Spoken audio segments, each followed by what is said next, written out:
My name is James Westbrook, and I need to tell you about the Sunday afternoon that destroyed everything I thought I knew about my life, my marriage, and the woman I'd loved for 12 years.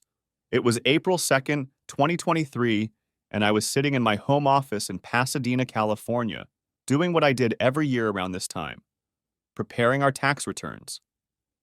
Outside, the Southern California sun was painting everything golden, the kind of light that made our Spanish colonial home look like something out of Architectural Digest. Emily had fallen in love with this house the moment we'd seen it 5 years ago. "Look at that view, James," she'd said, standing on the terrace that overlooked the San Gabriel Mountains. "We could be happy here." Really happy. We'd bought it the next week, stretching our budget but confident in our dual incomes. Mine from Preston, Whitman and Associates, one of the big four accounting firms where I'd just made senior manager, and hers from her thriving freelance graphic design business. The house was quiet, except for the distant sound of Emily's music drifting from her office down the hall. She always worked to jazz on Sundays, said it helped her creativity flow. Coltrane today, it sounded like. She'd converted one of our 5 bedrooms into her studio. We didn't need them for children. That had been a mutual decision on our 5th anniversary. "Let's focus on building our careers," she'd said over champagne at the French Laundry, where we'd splurged for the celebration. "Let's travel, experience life, be those couples that everyone envies because we have freedom." I'd agreed readily. My career was demanding enough, and Emily's business required constant attention. Kids would have complicated everything. Now, 7 years later, I sat surrounded by neat stacks of receipts, 1099 forms, and bank statements. This was my process, honed over 15 years as a CPA specializing in forensic accounting. I approached our personal taxes with the same meticulous attention I gave to corporate audits worth millions. "Hey, Em," I called out, not looking up from my monitor. "Can you come here for a minute?" I heard her footsteps in the hallway, the soft padding of her weekend slippers. She appeared in my doorway wearing black yoga pants and an oversized UCLA sweatshirt, her dark hair pulled back in a messy bun. Even dressed down, she was beautiful, that effortless kind of beauty that had first caught my attention at that financial planning seminar 13 years ago. "What's up, babe?" she asked, leaning against the door frame. "Please tell me we're getting a refund.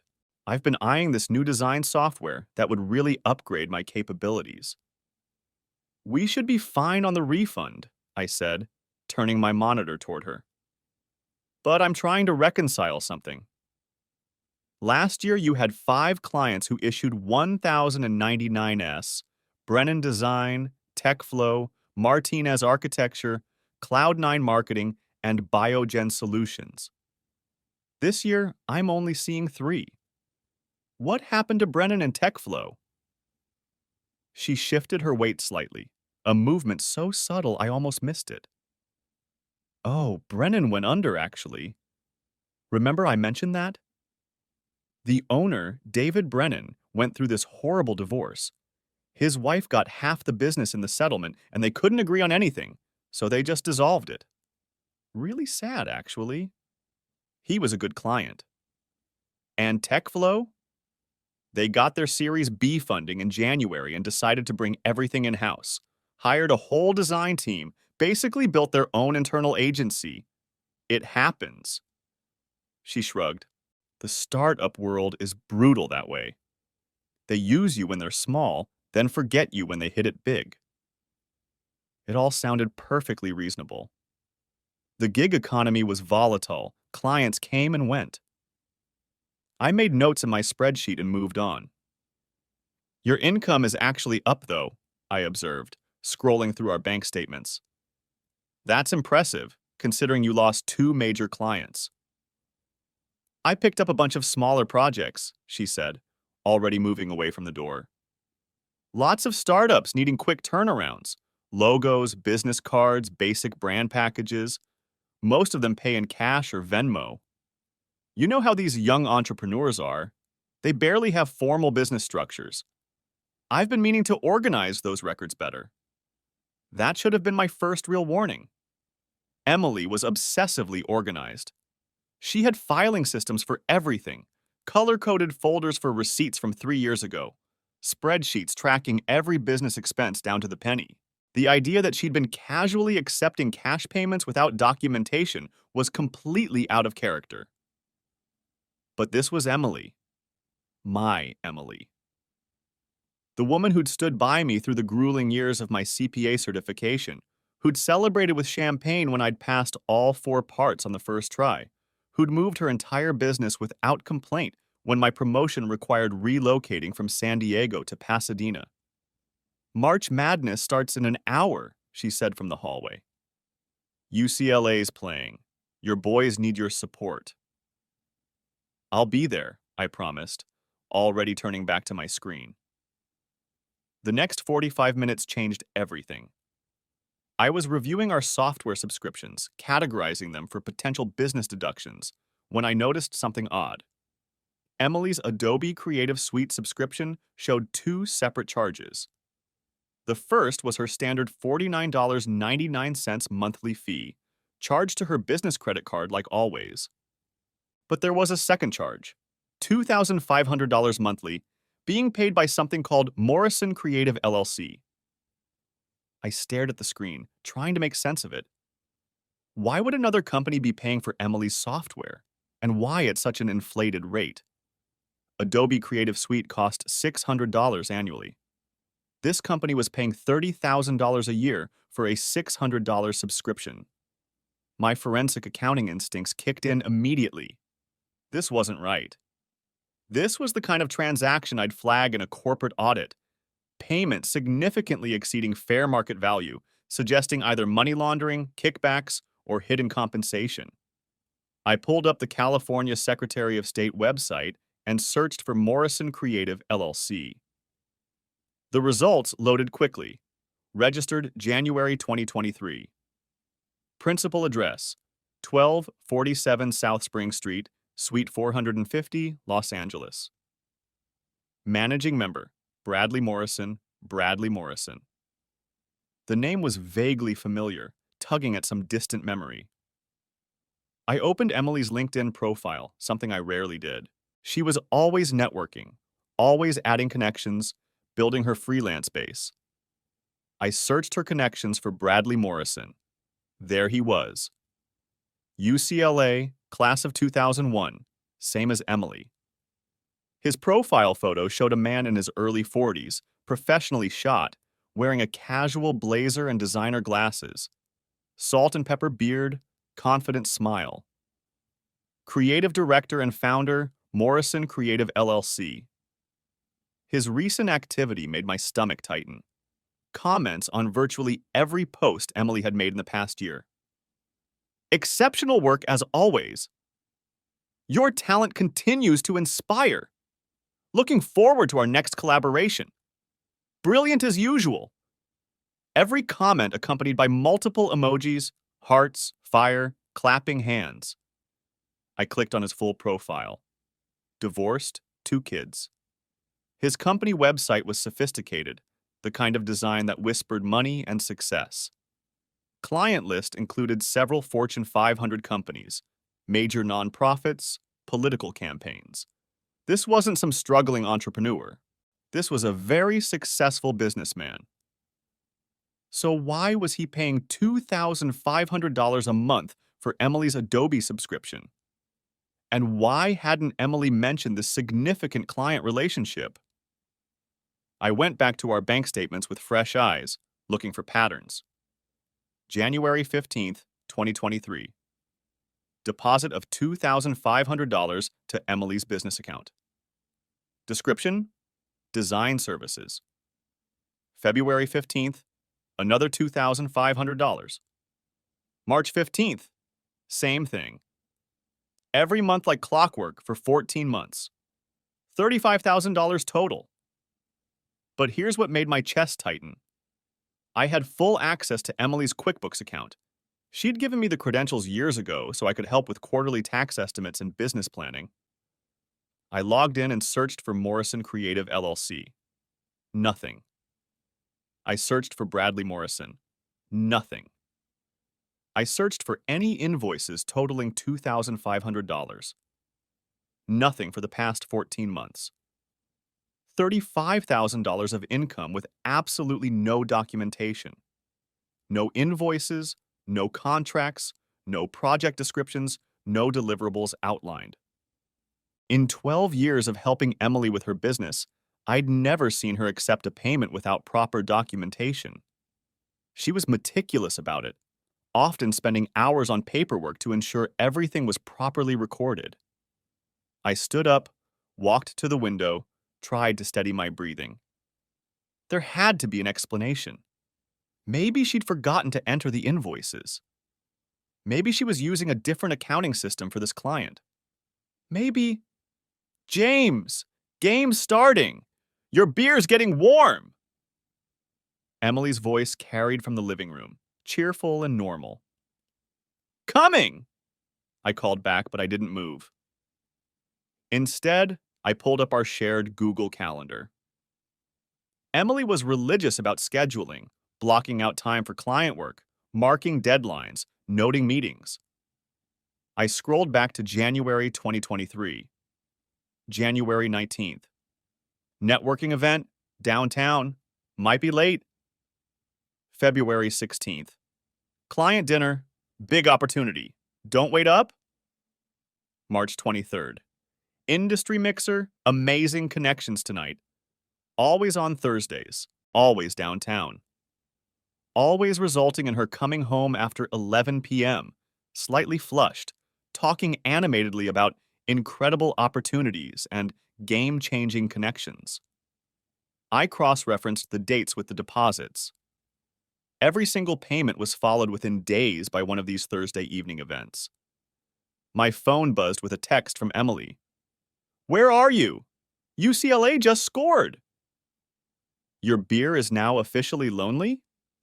I needed more information before I confronted her. 15 years in forensic accounting had taught me that assumptions were dangerous. Evidence was everything. Follow the money, always follow the money. I remembered something from last year. Emily had mentioned getting a second business credit card for better expense tracking. I'd thought nothing of it at the time. Lots of business owners used multiple cards to separate different types of expenses. She'd said it was on the advice of her accountant friend, Sandra. I didn't have access to that card's statements, but I knew Emily's password patterns. She wasn't particularly creative with them, usually variations of our anniversary date, her birthday, or our first dog's name. It took me 4 tries to guess correctly. The statements loaded, and my world tilted off its axis. Charges at restaurants I'd never heard of. Intimate places in downtown LA with names like The Hidden Room, Whisper, and Midnight Garden. Hotel charges, not overnight stays, but afternoon day rates at boutique hotels. The Shutters in Santa Monica, the Peninsula Beverly Hills, the Ritz-Carlton downtown. There were purchases from Nordstrom, Saks, Agent Provocateur. I had to Google that last one. Lingerie, high-end lingerie. A charge for $1,200 at something called Honey Birdette. More lingerie. January 19th, the first networking event. Dinner charge at the Hidden Room, $287. Wine selection, $95. Same night, Shutters on the Beach Hotel, Santa Monica, day use rate, $350. February 16th, client dinner. Wolfgang Puck downtown, $420. The Ritz-Carlton downtown, spa package, $500. March 23rd, industry mixer. No restaurant charge, but a $400 charge at the Peninsula Beverly Hills, afternoon tea service and amenities. The pattern continued for 14 months. Thousands of dollars funding a parallel life I knew nothing about. James, seriously, you're missing everything. Emily's voice now had an edge of irritation. I closed all the windows, cleared the browser history, habit from my forensic work, and walked to the living room. She was curled on our cream-colored sectional, a beer waiting for me on the coffee table, the game in full swing. She looked so normal, so much like the woman I'd fallen in love with all those years ago. Sorry, I said, sitting down but maintaining distance between us. Got caught up in something. It's Sunday, babe. Taxes can wait. She scooted closer, tucking herself under my arm in that familiar way she had. Besides, you always get us a great refund. Remember last year? We used it for that amazing trip to Napa. Napa, where she'd been on her phone constantly, texting someone about what she claimed was a client emergency. Her phone had buzzed all through our wine tastings during our romantic dinners, even during the couple's massage I'd booked as a surprise. I wondered now who had really been on the other end of those urgent messages. We watched the game in relative silence.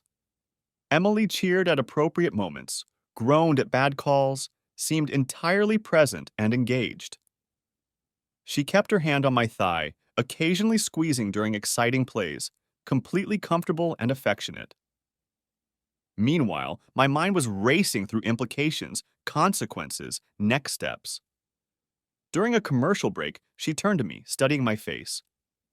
You okay? You seem really distracted. Is everything all right with the taxes? Just thinking about a client situation, I lied. Potential audit issue. Complex stuff. On a Sunday? Oh, James. She reached up to touch my face, her fingers gentle against my cheek. You work too hard. That's why I love you, though. So dedicated. So trustworthy. My rock. Trustworthy. The words sat between us like a loaded gun. UCLA won by 12 points. Emily was ecstatic, doing her victory dance that usually made me laugh. This silly little shimmy she'd done since college. Tonight, watching her celebrate, it felt like watching a stranger wearing my wife's face. I'm going to finish up some work, I said when the game ended. On Sunday night? Come on, stay with me. We could open that bottle of Camus we've been saving, maybe watch a movie. That new thriller you wanted to see is on Netflix now. Rain check, I said, already heading back to my office. James. She followed me down the hallway. Is something wrong? You've been weird all evening. Did I do something? The innocence in her voice, the concern in her eyes, it was perfect. If I hadn't seen those credit card statements, those deposits, those LLC registrations, I would have believed her completely. Everything's fine, I said, kissing her forehead. Just need to finish something for tomorrow. Early meeting. She looked unconvinced but didn't push. Okay, don't stay up too late. I love you. Love you too, I said automatically, the words ash in my mouth. Once alone in my office, I did what I should have done an hour ago. I went deeper. 2022 tax returns. I pulled up the files, cross-referenced with bank statements. Different pattern, but same structure. Regular deposits from something called Meridian Design Group. I searched the business registry. Owner, Bradley Morrison, using a different address, a P.O. box in Beverly Hills. $28,000 that year, all unreported on our joint return. 2021, Creative Solutions Partnership. Bradley Morrison again, yet another address. $17,000, $75,000 over 3 years, all from the same man, all hidden from me, all constituting federal tax fraud. I leaned back in my chair, the weight of it crushing.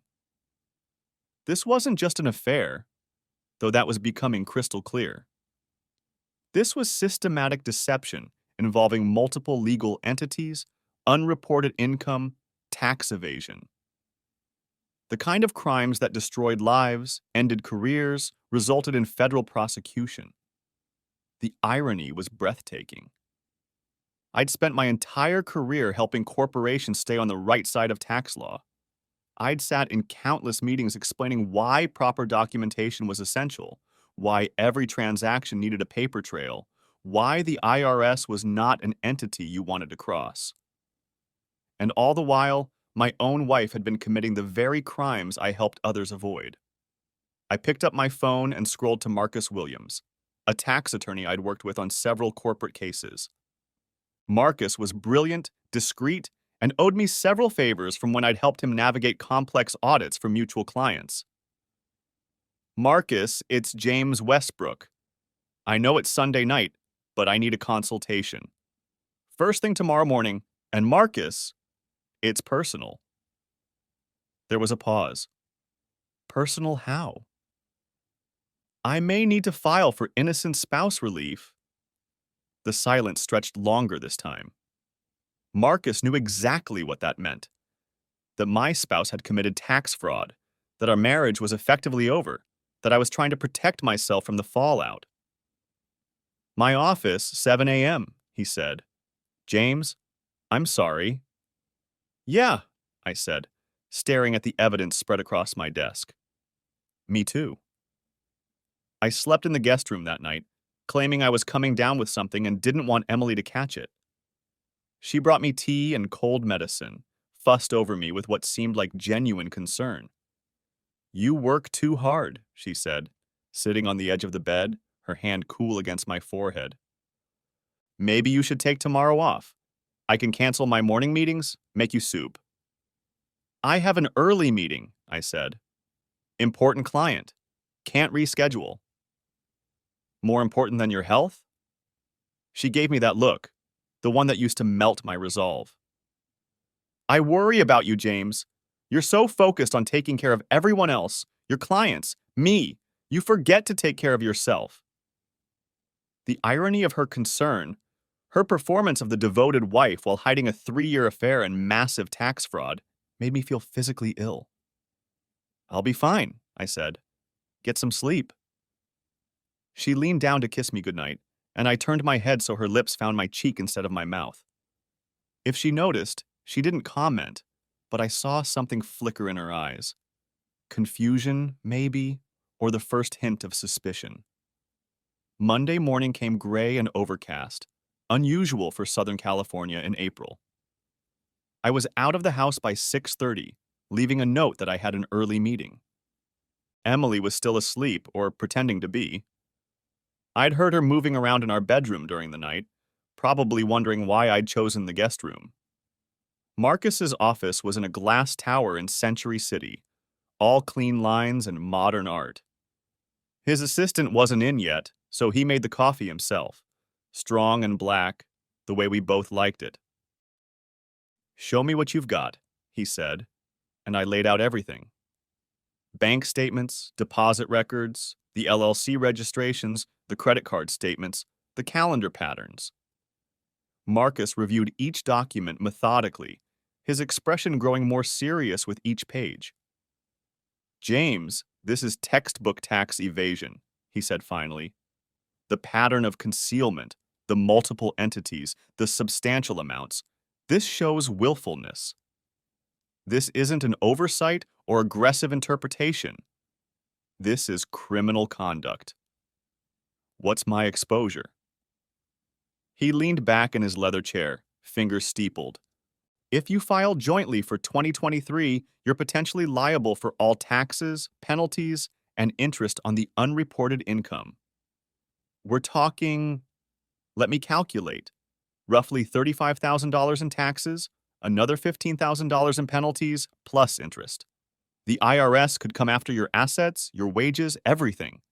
Your professional licenses would definitely be at risk. No state board is going to let a CPA who filed fraudulent returns keep practicing. I didn't know about any of this, I said. I believe you. But proving innocent spouse relief isn't automatic. You need to demonstrate that you had no knowledge of the unreported income and didn't benefit from it. He gestured at the credit card statements. These help. All the purchases were clearly personal to her. The separate account helps too. But James, you're a CPA. The IRS might argue you should have known that a reasonable person with your expertise would have detected this. So what do I do? File separately for 2023. Today, if possible. Protect yourself first. Then we document everything. Create a clear paper trail showing when you discovered the fraud and how you responded. And James, he paused, choosing his words carefully. You need to decide if you're going to report this.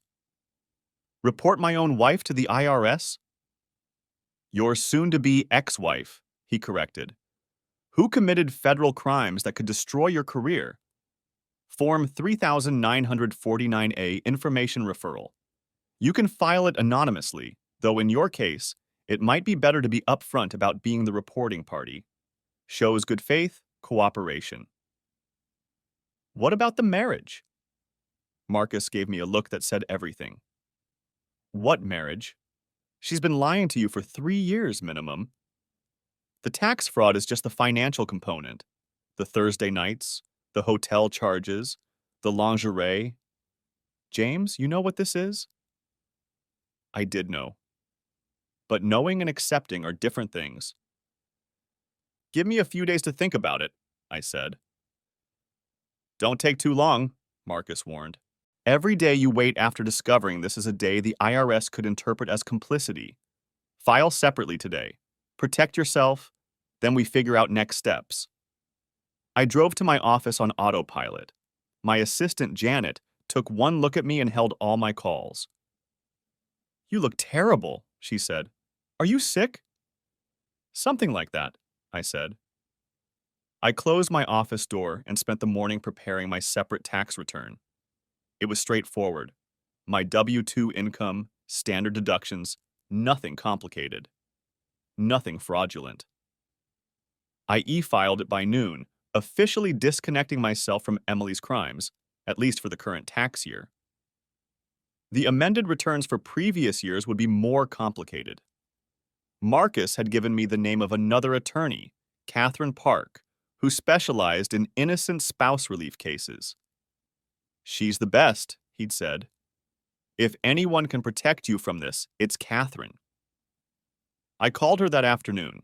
She agreed to meet me the next day. That evening, I went home to a house that felt like a stage set.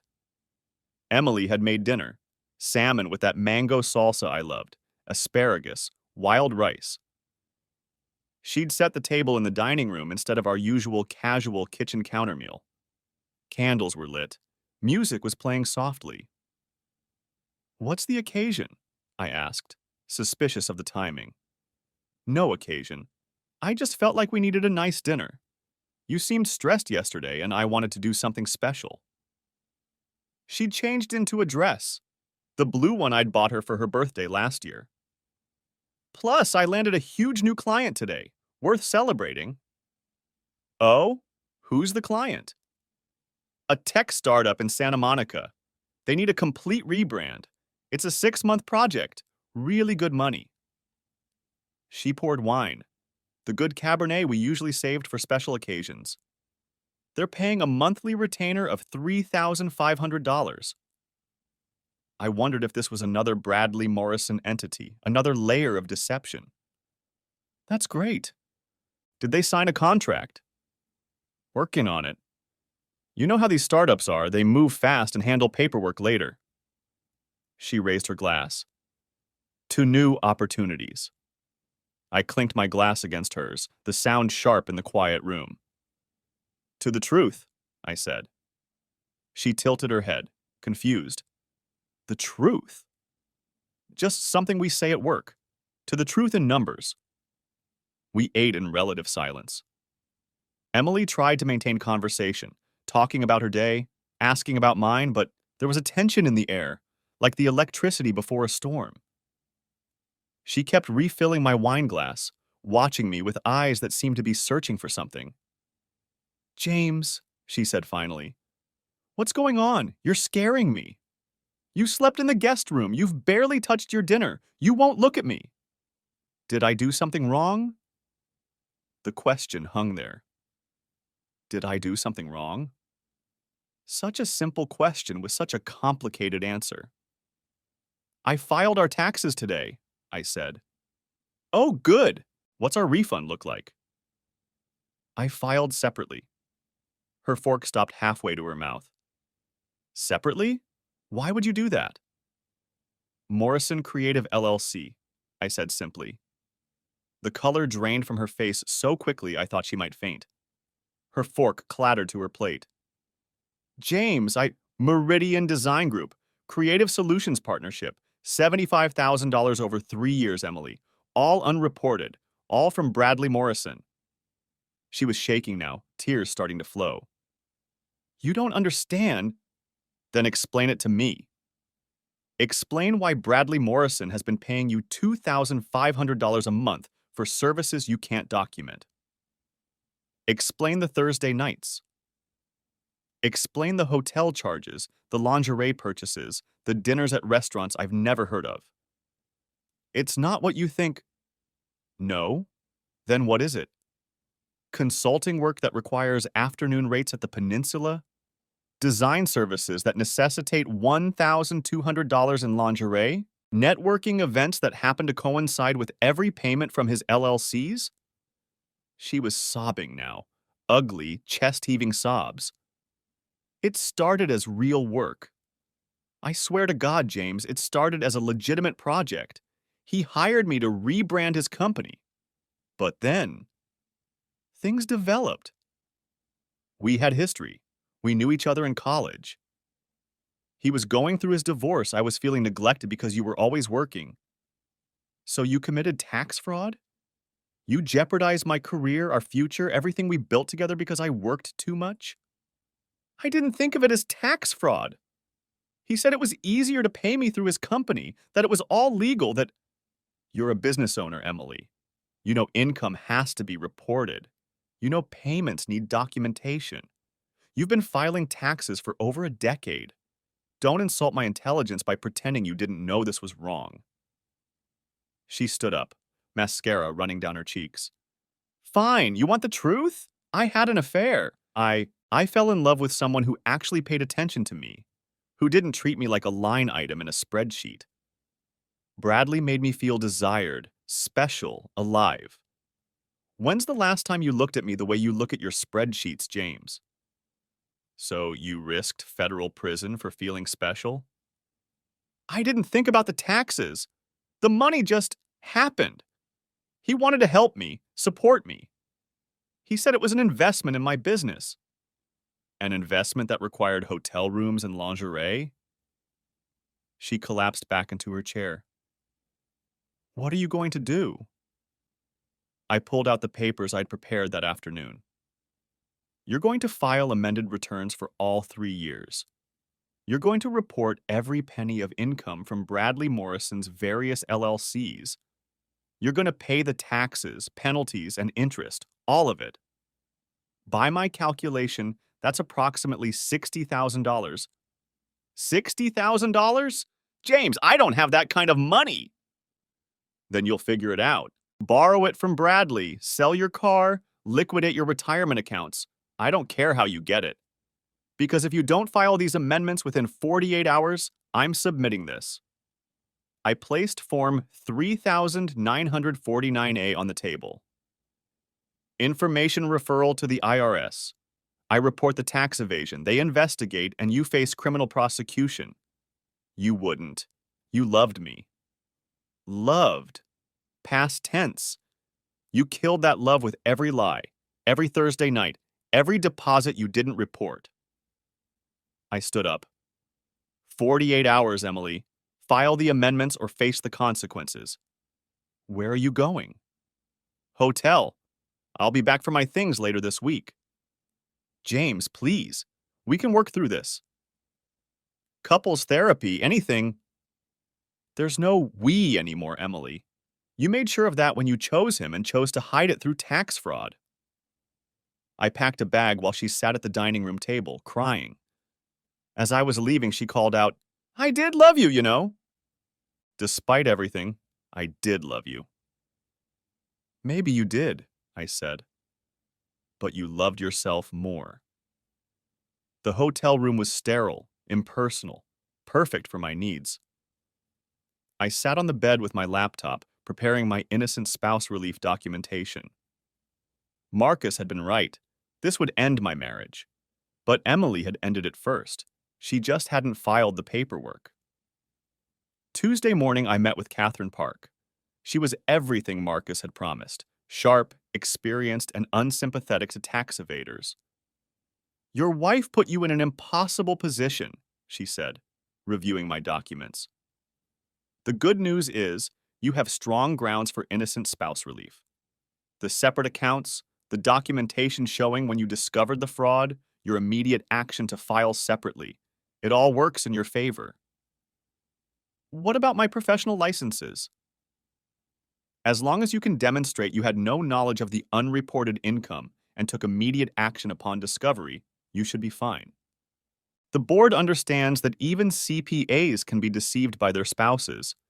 You wouldn't be the first. What's the timeline? File for divorce immediately. Cite the tax fraud as constructive abandonment. Request an unequal division of assets based on her dissipation of marital assets and the financial liability she's created. The divorce needs to be in motion before the IRS gets involved. And if she doesn't file the amendments? Catherine looked at me steadily. Then you report it. Better to be the whistleblower than the accomplice. Emily texted me 37 times over the next 2 days. I didn't respond to any of them. The messages ranged from apologetic to angry to desperate.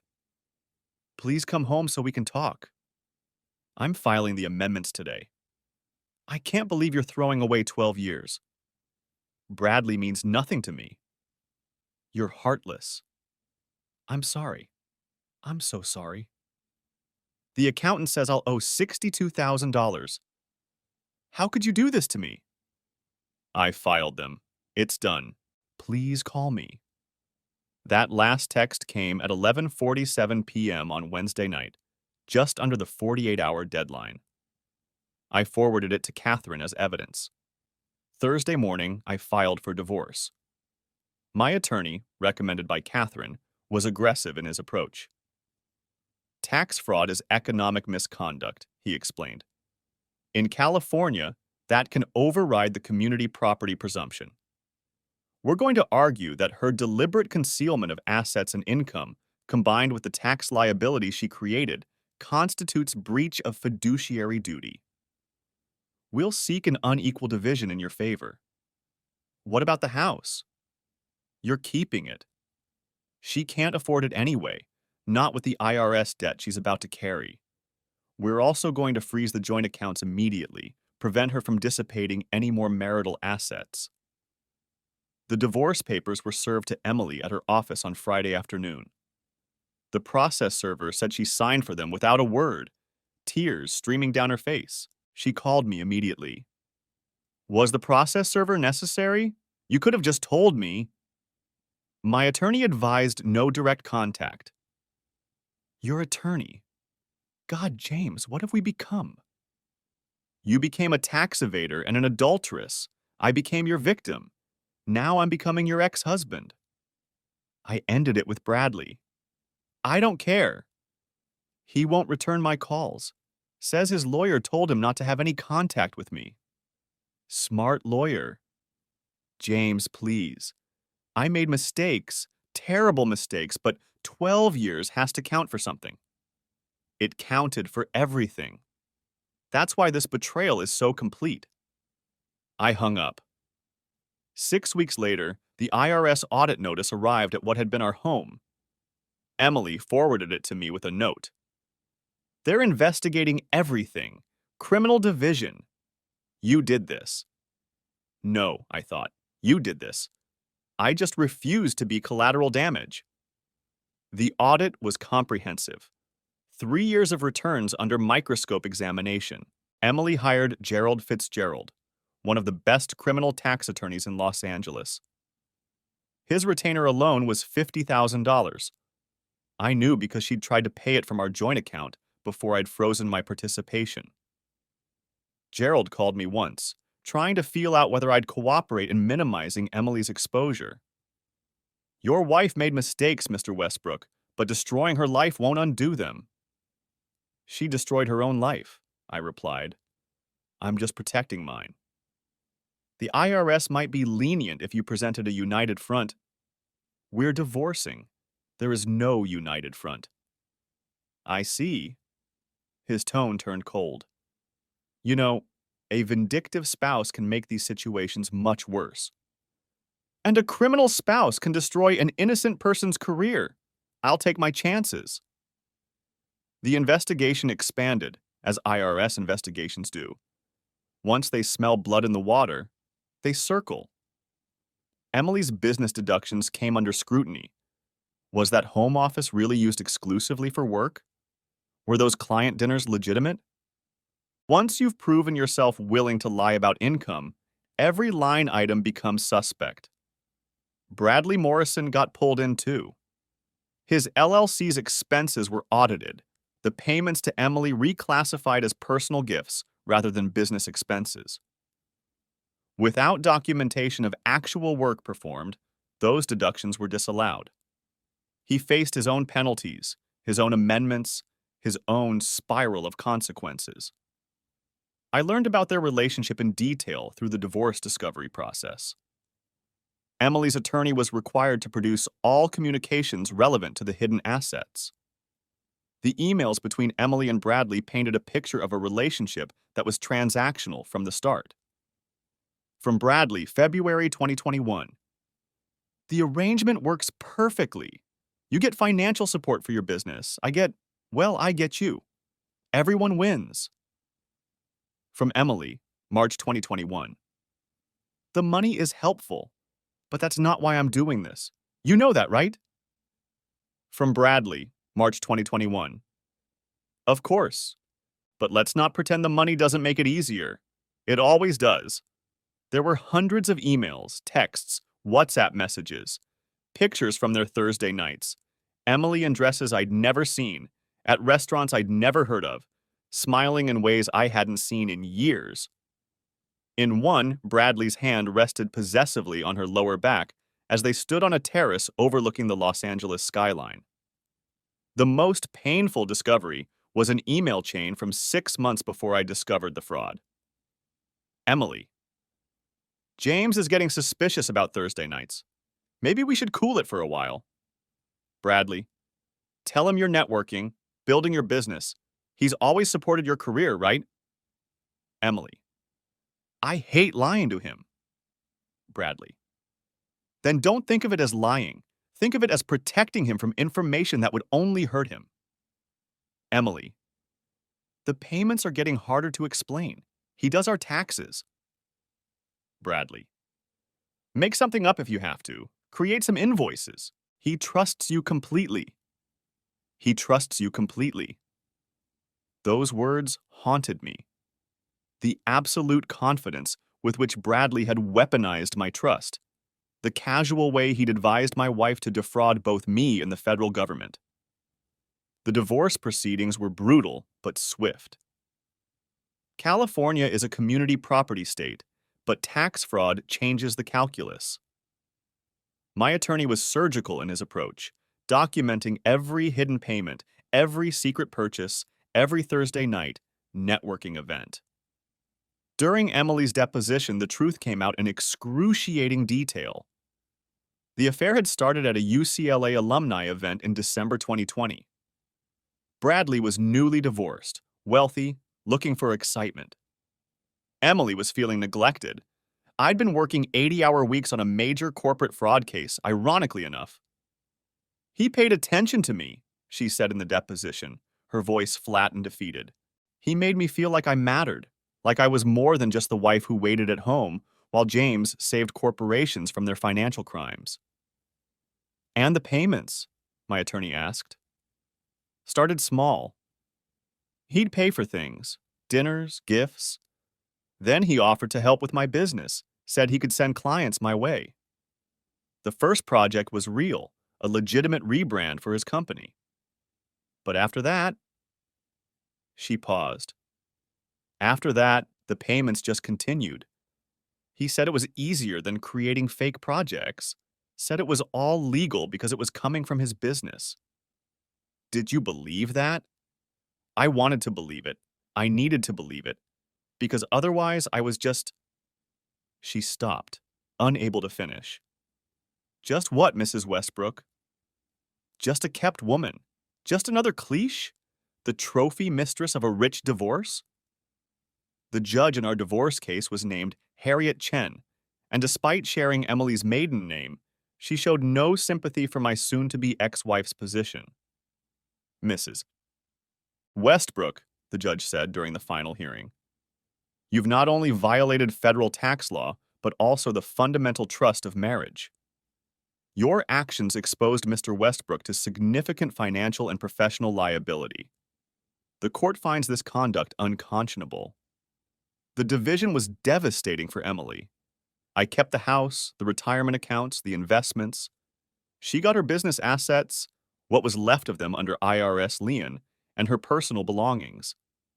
The debt from the tax fraud was hers alone to bear. This isn't fair, Emily said outside the courthouse, mascara running down her cheeks. 12 years, James. Doesn't that count for anything? It counted for everything, I told her. That's why this hurts so much. I loved you, she said. Despite everything, I did love you. You loved the life I provided, I corrected. You loved the security, the house, the comfort, but you didn't love me enough to be honest with me. That's not true. Emily, you risked my entire career rather than give up your affair. You committed federal crimes rather than report the income. You destroyed our marriage for $75,000 and Thursday nights with Bradley. If that's love, I don't want it.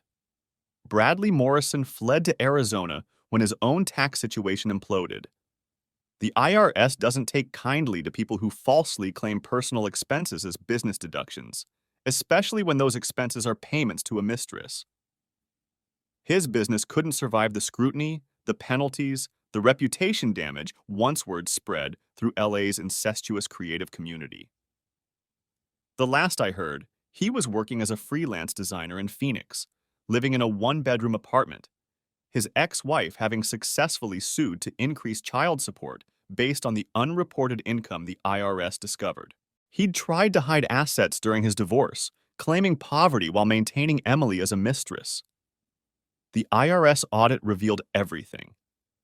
Emily's plea deal came 8 months after our divorce was finalized. The federal prosecutor, perhaps influenced by the amounts involved being just under the threshold for more serious charges, offered 2 years probation, $75,000 in restitution beyond the taxes and penalties already assessed, and 300 hours of community service. You're fortunate, Mrs. Westbrook, the judge said during sentencing. The government could have pursued imprisonment. This lenience comes with conditions. You'll submit to financial monitoring.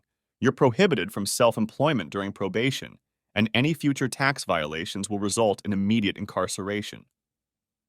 Emily nodded, diminished in her conservative suit, a far cry from the designer clothes she'd once favored.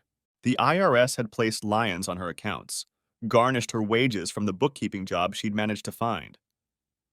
At $35,000 a year, the payment plan would take a decade to complete.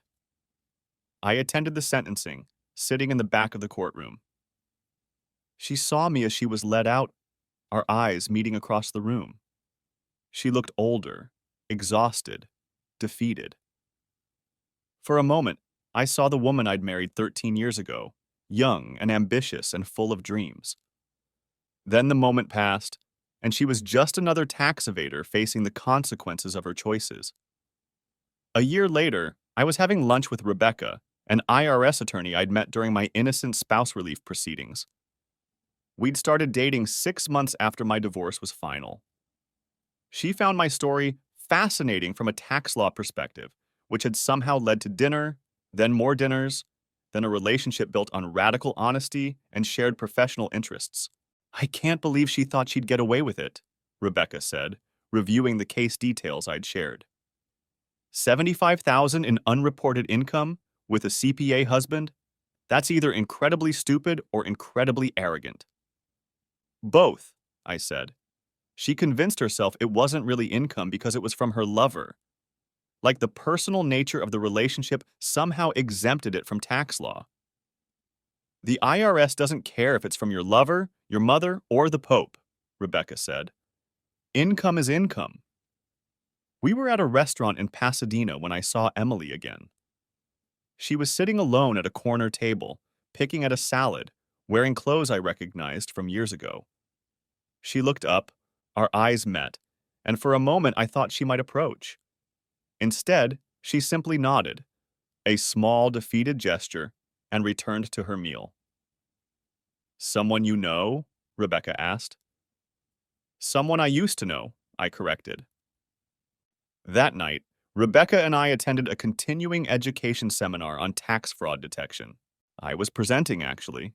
My experience had made me something of an expert on the warning signs of unreported income in married filing jointly situations. The room was full of CPAs and tax attorneys, all taking careful notes as I outlined the red flags. The hardest part, I told the audience, is accepting that someone you trust completely is capable of such deception. We want to believe our spouses, our clients, our friends, but numbers don't lie. Follow the numbers, always. During the conda, someone asked, "How do you maintain professional objectivity when it's personal?"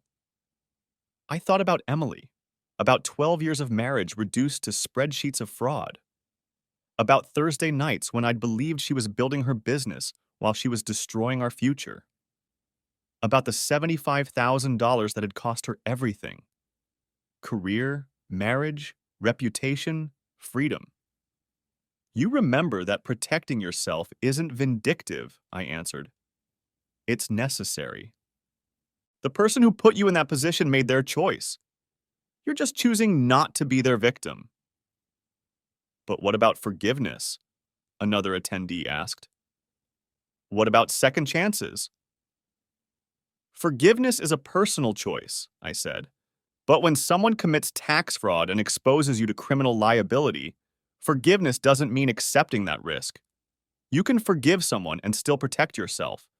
You can wish them well from a distance while ensuring their crimes don't destroy your life too. The seminar ended with applause. Several attendees approached afterward, sharing their own stories of discovering fraud, thanking me for my honesty. 3 years after the divorce, I received a wedding invitation in the mail. Emily was marrying someone new, a contractor she'd met at her bookkeeping job. The invitation included a handwritten note. James, I know things ended badly between us, but you were a significant part of my life for 12 years. I've learned from my mistakes, paid my debts, still paying actually, and I'm trying to build something honest this time. I'd understand if you don't come, but I wanted you to know I'm grateful for the good years we had. They were real, even if the end wasn't. Emily. I marked the RSVP card, unable to attend, and put it in the mail. Some chapters, once closed, should remain that way. Rebecca and I married the following spring in a small ceremony at the courthouse. We signed our marriage certificate with the same pen we used for our tax documents, a small joke about transparency and trust. Our prenuptial agreement was comprehensive, our financial disclosures complete, our expectations clear. I promise to always report all my income, Rebecca said in her vows, getting a laugh from the small gathering of friends and family who knew our story. And I promise to always file accurately, I responded. It wasn't traditional, but it was honest. And after what I'd been through, honesty was the most romantic thing I could imagine. We filed jointly, Rebecca and I, but with full visibility into every account, every transaction, every Thursday night. She jokes that being married to a CPA who's been burned means living under constant audit, but she understands. She's seen enough tax fraud cases to know that financial infidelity often accompanies the other kind. Trust but verify, she says, our household motto. The Morrison Creative LLC story became something of a legend in Los Angeles accounting circles. The CPA who discovered his wife's tax fraud and chose his license over his marriage. The woman who lost everything for $75,000 in unreported income, The reminder that no amount of money is worth your freedom, your reputation, your future. I still prepare taxes, still help clients navigate the complex world of federal and state requirements. But now I look for the signs I missed in my own life. The too convenient explanations, the defensive responses to routine questions, the patterns that don't quite add up. Last month, I had a client come in, worried about his wife's spending. She'd opened credit cards he didn't know about, was hiding purchases, being secretive about money. Is she having an affair? He asked. I don't know, I said. But I can tell you this, financial infidelity and romantic infidelity often go hand in hand. Follow the money. It always tells the truth. He hired a forensic accountant, not me. I don't do domestic cases anymore, and discovered his wife had been funding her sister's gambling addiction, hiding almost $100,000 in debts. Not an affair, but a betrayal nonetheless.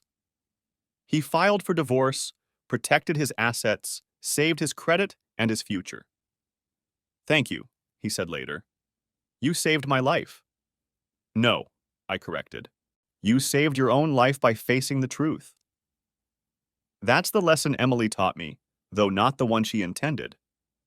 The truth, like taxes, always comes due.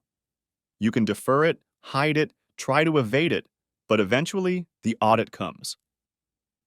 And when it does, only those with clean books survive intact. My books are clean now. My life is transparent. My marriage is built on verified trust rather than blind faith. Every April, when tax season rolls around, I'm reminded that the best defense against fraud isn't just documentation. It's choosing a partner who would never ask you to file a false return in the first place. Sometimes I think about Emily, wonder how she's doing with her new husband, whether she's learned to be honest, whether she reports all her income now. But then I remember those Thursday nights, those hidden deposits, those 75,000 reasons why my trust was betrayed. And I stop wondering. The Morrison Creative LLC affair, financial and otherwise, was the most expensive education I ever received. It cost me a marriage, a house full of memories, 12 years of my life. But it taught me the most valuable lesson of my career. That in tax law, as in marriage, the truth isn't just the best policy. It's the only one that doesn't end in federal prosecution. And that's a return that's worth every penny of the price I paid to learn it.